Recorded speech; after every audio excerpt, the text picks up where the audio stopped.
আসসালামু আলাইকুম। স্বাগত জানাচ্ছি বিডি চ্যানেল ফর রাতের সংবাদে। সাথে আছে আমি লৌরা চৌধুরী। শুরুতে আলমগীর হোসেন সিটি সংবাদ শিরোনাম।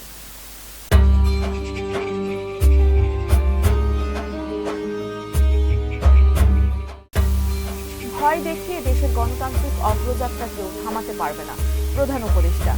জার্নালিস্ট অ্যাসোসিয়েশন কিশোরগঞ্জের উদ্যোগে মহান বিজয় দিবস উপলক্ষে আলোচনা সভা ও দোয়া মাহফিল। অষ্টগ্রামে গভীর শ্রদ্ধা ও নানা আয়োজনে মহান বিজয় দিবস উদযাপন। নান্দাইলে মহান বিজয় দিবসের র্যালিতে বিএনপি প্রার্থীর প্রার্থিতা বাতিলের দাবি। শান্তি চুক্তিতে দখল করা অঞ্চল নিয়ে আপোষ করবে না রাশিয়া। মেসির সফরে বিশৃঙ্খলার জেরে পশ্চিমবঙ্গের ক্রীড়ামন্ত্রীর পদত্যাগ। শুনছিলেন আলমগীর হোসেন সিটি সংবাদ শিরোনাম। এবার সিটিলের বিস্তারিত।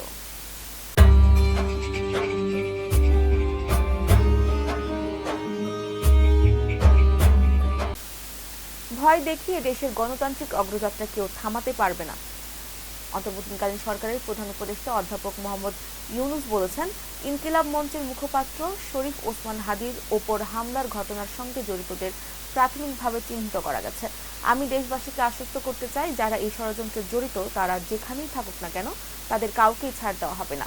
প্রধান উপদেষ্টা আরও বলেন, আমি পরিষ্কারভাবে বলতে চাই, পরাজিত শক্তি ফ্যাসিস্ট টেররিস্টদের এই অপচেষ্টা সম্পূর্ণভাবে ব্যর্থ করে দেওয়া হয়।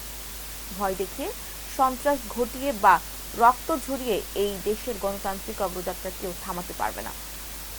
আজ সন্ধ্যা ৬টায় মহান বিজয় দিবস উপলক্ষে জাতির উদ্দেশ্যে দেওয়া ভাষণে এসব কথা বলেন প্রধান উপদেষ্টা। এবার ম্যাপেল ইন্টারন্যাশনাল স্কুল স্থানীয় সংবাদ।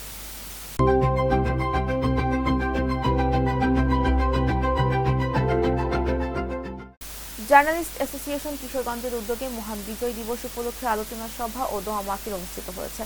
আজ বাদ মাগরিব সংগঠনের অফিসে এই আলোচনা সভা ও দোয়া মাহফিল অনুষ্ঠিত হয়। সংগঠনের সভাপতি সিনিয়র সাংবাদিক আহমদ ফরিদের সভাপতিত্বে অনুষ্ঠিত আলোচনা সভা ও দোয়া মাহফিলে প্রধান অতিথি হিসেবে উপস্থিত ছিলেন সলিউশনিস্ট বিডির ব্যবস্থাপনা পরিচালক শরীফুল আলম শিপ্লু।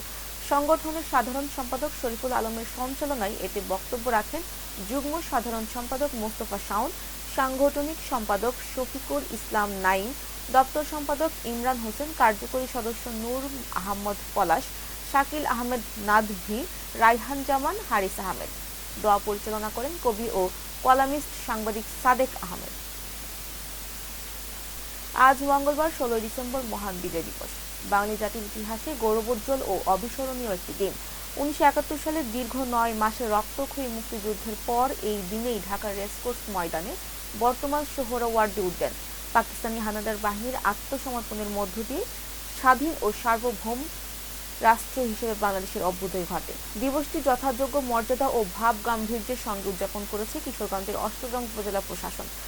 সকালে অষ্টগ্রাম সরকারি কলেজের মাঠে অবস্থিত কেন্দ্রীয় শহীদ মিনারে পুষ্পস্তবক অর্পণের মাধ্যমে ৭১-এর বীর শহীদদের প্রতি গভীর শ্রদ্ধা নিবেদন করা হয়।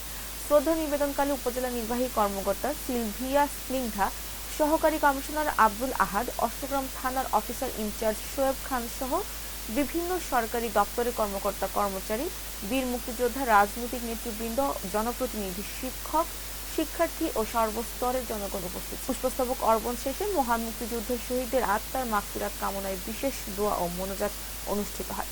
পরে বিজয় দিবস উপলক্ষে আলোচনা সভা, ক্রীড়া প্রতিযোগিতা, সংস্কৃতি অনুষ্ঠান সহ নানা কর্মসূচি পালিত হয়। ময়মনসিংহের নান্দাইলে মহান বিজয় দিবসের বিজয় র্যালিতে বিএনপির মনোনীত প্রার্থী ইয়াসের খান চৌধুরীর প্রার্থিতা বাতিলের জোর দাবি জানিয়েছেন বিএনপির মনোনয়ন বঞ্চিত ৪ প্রার্থী ও তাদের সমর্থকরা।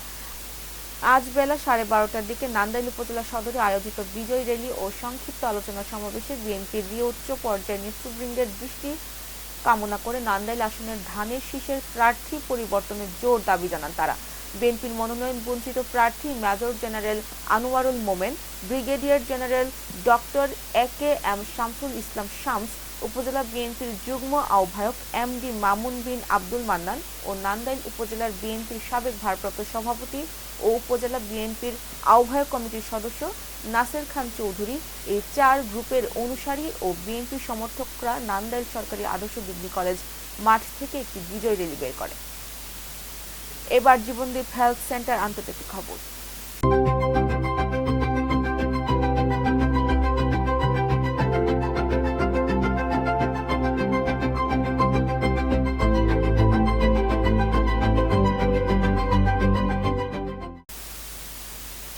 রাশিয়া ইউক্রেন যুদ্ধ থামানোর উদ্দেশ্যে জার্মানির বার্লিনে ইউক্রেন প্রতিনিধি দলের সঙ্গে আলোচনা করেছে মার্কিন প্রতিনিধি দল।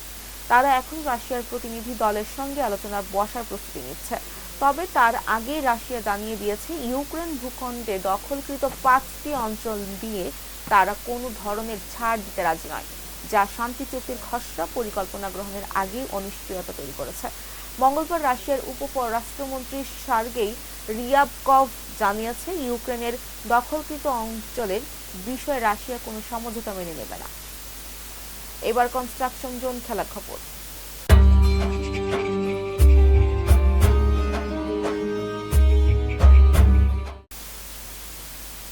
আর্জেন্টাইন ও সুপারস্টার লিওনেল মেসির ভারতের কলকাতা সফরে চরম বিশৃঙ্খলা ও ভাঙচুরের ঘটনার জের ধরে পশ্চিমবঙ্গের ক্রীড়ামন্ত্রী অরূপ বিশ্বাস পদত্যাগ করেছেন।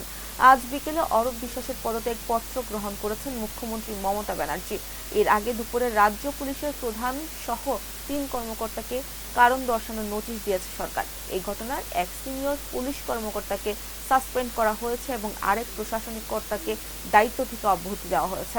রাজ্যের ক্রীড়ামন্ত্রী অরূপ বিশ্বাসের সেদিন যে ভূমিকা ছিল তা নিয়ে ব্যাপক সমালোচনা হচ্ছিল গত 4 দিন ধরে। তৃণমূল কংগ্রেসের মুখপাত্র কুণাল ঘোষ মঙ্গলবার দুপুরে একটি হাতে লেখা চিঠি প্রকাশ করেন সামাজিক মাধ্যমে, যেটিতে অরূপ বিশ্বাসের পদত্যাগপত্র বলে তিনি দাবি করেছিলেন। প্রিয় দর্শক, এই ছিল বিডি চ্যানেল ফর রাতের সংবাদ। সবাইকে পরবর্তী সংবাদ দেখার আমন্ত্রণ জানিয়ে আজকের মতো এখানেই বিদায় নিচ্ছি। সবাই ভালো থাকবেন, সুস্থ থাকবেন এবং নিত্য নতুন সংবাদ পেতে BD channel for Facebook page ও ইউটিউব চ্যানেল সাথেই থাকুন। আল্লাহ হাফেজ, শুভরাত্রি।